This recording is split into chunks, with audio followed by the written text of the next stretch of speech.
look at our group, and the first team we play is Biarritz at home, and they're the teams you want to play against. They're the players you want to play against, the big names in Europe, the big teams, and we get to welcome Biarritz. I mean, I'm sure the Stoop will be packed, and the atmosphere will be incredible. Flags will be flying, and it's a great start. And then we go to Conor away, and of course we seem to play them every year at the moment.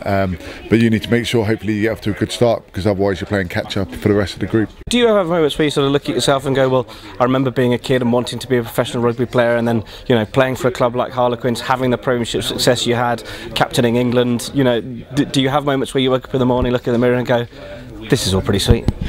No, it is good, but it's about moving on to the next thing. You've got a hard day training ahead. Connor's very good about keeping us in our place if we get too far above ourselves, or making us do an extra bit of training, and you can't look too far ahead. It is all about the next game. It is that cliche, but he is good about, if we focus too far ahead, he'll soon knock us back a peg and make sure we're focusing on this weekend and trying to rectify what went wrong in the last weekend, and so that we can get a good result. Well, Conor O'Shea just spoke to your captain, Chris Robshaw, was asking him if he has any days where he wakes up and looks in the mirror and goes, I'm playing in a very successful Harlequins side, I'm captaining England. Do you ever pinch yourself? He said, no, we've got Conor O'Shea to always make sure he knocks us back and takes one game at a time, and we don't get too far ahead of ourselves. Is that what's keeping your team successful?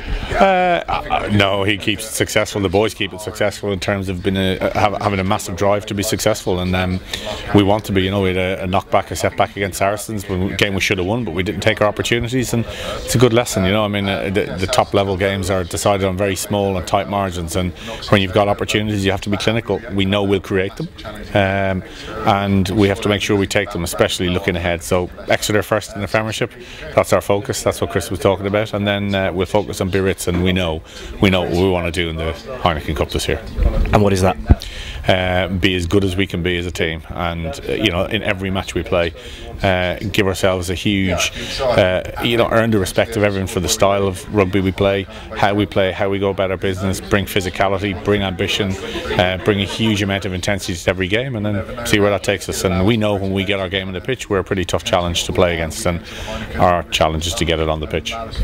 A few solid results last season, but a couple slipped away from you, Connacht in particular. So a bit of the Irish rivalry. You've got to try and put that record right, haven't you? Yeah, I got a text message from Eric after the draw, Eric Elwood, after the draw came out, and he just said sorry. I was on holiday, and I knew when I got the sorry, I knew what it went, because I was waiting for the draw to come through. So yeah, it was a pretty bad night for us.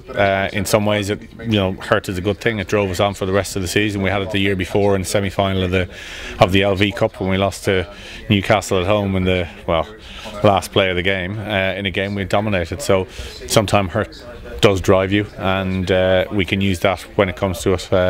There's a few scores to be settled, certainly in the minds of our group.